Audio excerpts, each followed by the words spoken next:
Ciao a tutti, sono Pesce Marco, docente di cucina, di alimentazione e vicepresidente su Cuochi Treviso. Oggi siamo qui per darvi delle utili informazioni sul vostro benessere, delle informazioni perché siamo convinti che la salute è un investimento che dobbiamo fare per noi stessi. Parliamo oggi di claim.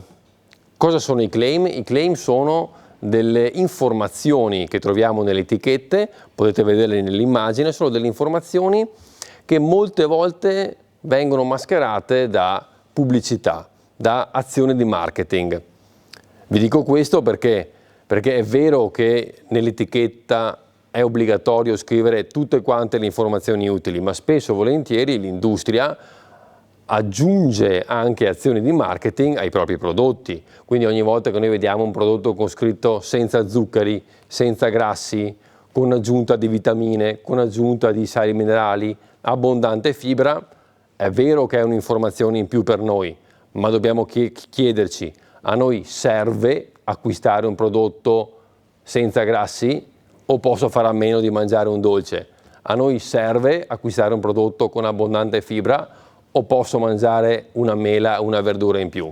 Quindi sicuramente i claim vanno presi per quello che sono, un'informazione ma anche un'azione di marketing, e siccome siamo noi il consumatore, noi dobbiamo investire nella nostra salute.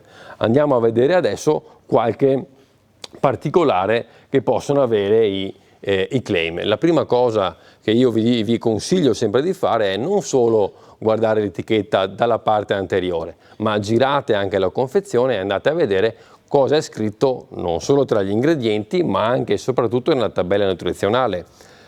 In tutte quante quelle confezioni in cui voi trovate scritto senza zuccheri, senza grassi, senza conservanti aggiunti, chiedetevi sempre cosa è stato aggiunto avendo tolto gli zuccheri, cosa è stato aggiunto avendo tolto i grassi.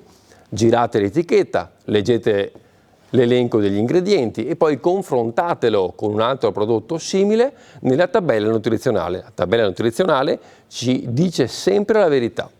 Un'altra cosa importante, nei prodotti con aggiunta di, chiediamoci: mi serve veramente questa aggiunta di ingrediente? Posso ricavarlo da un altro prodotto magari fresco, come la frutta, la verdura o un pezzo di carne fresco, invece di andare ad acquistare un prodotto con aggiunta di vitamina B12. Un'ultima cosa, sempre per investire in benessere, è l'assenza di conservanti. È vero che noi cerchiamo sempre il prodotto privo di conservanti, privo di chimica in cucina, ma stiamo attenti: un prodotto senza conservanti è generalmente un prodotto che dura meno. Questo ve lo dico per la vostra salute, ma anche per la salute del vostro portafoglio. È successo infatti che alcune persone hanno acquistato prodotti senza conservanti, erroneamente pensavano durasse il tempo uguale di prodotti simili con i conservanti, invece si sono trovati in dispensa di prodotti andati a male. Quindi quando acquistate un prodotto senza qualcosa o con l'aggiunta di qualcosa, ponetevi sempre una domanda: cosa è stato tolto, cosa è stato messo, cosa cambia dal prodotto tradizionale. Un'ultima chicca, un ultimo consiglio che voglio darvi: scegliete sempre prodotti freschi e sempre meno prodotti trasformati. Il tempo che voi investite a farvi da mangiare è un investimento nella vostra salute.